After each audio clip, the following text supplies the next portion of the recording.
Hi, we're underneath a Fiat Ducato. This one's a 25 model and it's just come in to have some airbags fitted to it. We've fitted a Dunlop Stage 4 system, so we've got a set of gauges on the dash and you've got an onboard compressor. I just thought I'd show you why this helps the rear springs and the difference between air suspension and air assist. This is an air assist system, commonly called air suspension, but in theory it's really not, because you retain factory suspension. On these, Ducatos have had leaf springs on them, either metal or composite, since 2006, basically the bag sits in between. So which springs are these, Greg?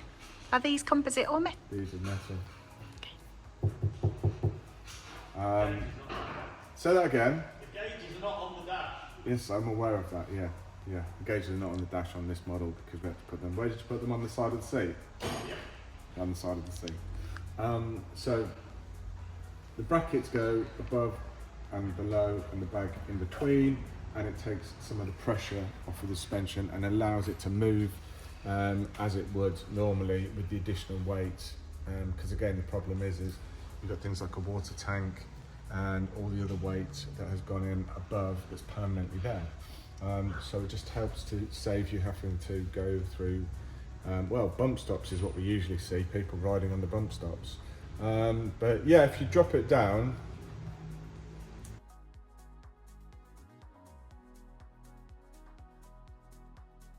okay, so the bags are now deflated and the vehicle's sat on its original springs. The springs are holding the weight of the van completely now.